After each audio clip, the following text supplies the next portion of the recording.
আমি একজন মুক্তিযোদ্ধার নাতি হিসাবে আমি বলতে চাই যে এই যে কোটা প্রথা এটা সম্পূর্ণ আমাদের দেশের মেধাবী শিক্ষার্থীদের সাথে সাধারণ শিক্ষার্থীদের সাথে একটা বৈষম্য এবং প্রহসন।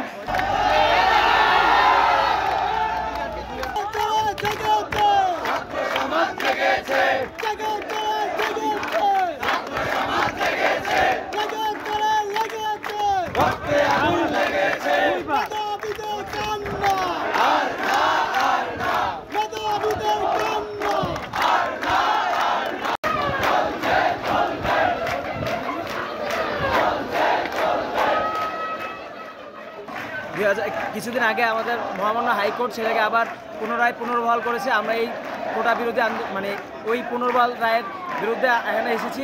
আমি বলতে চাই আমি একজন মুক্তিযোদ্ধার নাতি হিসাবে আমি বলতে চাই যে এই যে কোটা প্রথা এটা সম্পূর্ণ আমাদের দেশের মেধাবী শিক্ষার্থীদের সাথে সাধারণ শিক্ষার্থীদের সাথে একটা বৈষম্য এবং প্রহসন।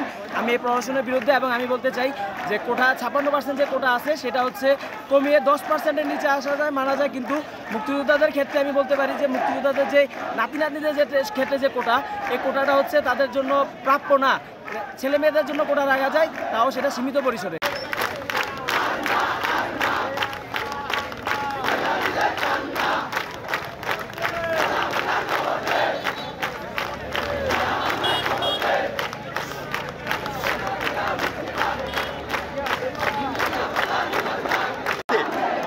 একদম মেধাভিত্তিক নিয়োজিত হবে। সেটি হলো আমাদের 18 পরিপত্র বহাল রেখে দ্রুত সময়ের মধ্যে একটি কমিশন গঠন করতে হবে এবং এই কমিশনের মাধ্যমে সরকারি চাকরিতে কোটা ব্যবস্থা একদম সম্পূর্ণ কমিয়ে আনতে হবে। এবং আমাদের 3 নম্বর দাবি সেটা হলো যে সরকারি চাকরিতে একাধিকবার কোটা ব্যবহার করা যাবে না। যদি আপনাদের কোটা যদি আপনাদের যে ওখানে যদি কোটা ভিত্তিক যদি আপনাদের চাকরিতে যদি আপনার যোগ্য প্রার্থী না পাওয়া যায় সেখানে আমাদের মেধা থেকে সেটি নিয়োগ দিতে হবে। এবং আমাদের 4 নম্বর দাবিটি ছিল সেটি হলো দুর্নীতিমুক্ত এবং নিরপেক্ষ এবং মেধাভিত্তিক আমলাতান্ত্রিক যেই কার্যকর পদক্ষেপ সেটি নেওয়ার জন্য ব্যবস্থা গ্রহণ করতে হবে। আমরা আমাদের এই দাবি দেওয়া যতদিন আমরা আদায় না হবে আমাদের যেহেতু যৌক্তিক আন্দোলন আমাদের এই ছাত্র আন্দোলন চলবে।